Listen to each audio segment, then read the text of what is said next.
Hey guys, Joshua Peterson here, Peterson Electric. It's the first week of January 2024.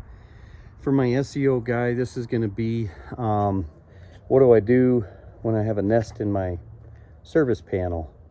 Could be a normal sub panel outside too, but it's going to be a service panel on this for residential. Yeah, this happens often. I see it probably 3 times in the last 20 years this bad. Sometimes it's in the meter box. That's the main breaker, 150 amp. And those little birdies, aren't they amazing little creatures? All because the electrician 20 years ago was smoking some pot maybe, but he literally knocked out the wrong side of the box because meter, your riser conduit has to go into the meter.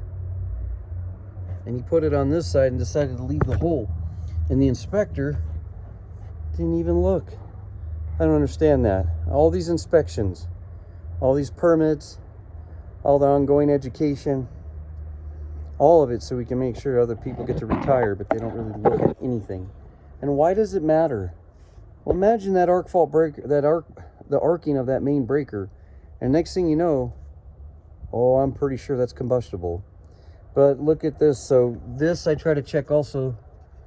There's no, I just did 2 of these this morning with Loveland Power, and 2 of these slipped conduits need to be cut in. This wasn't put in because they didn't require that in some utilities for quite some time.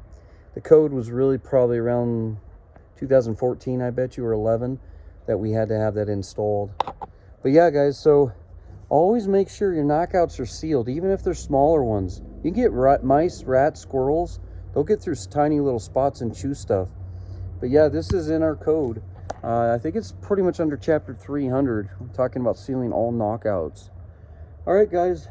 All we're going to do here today is clean this out. I'm going to have my son do it because he's with me. I want him to do the gross job. And then I'm going to put a 2-gang bell cover.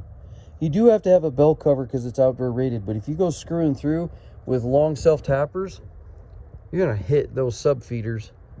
So, got to be careful. Call somebody if you, when in doubt, don't be stupid. Bye.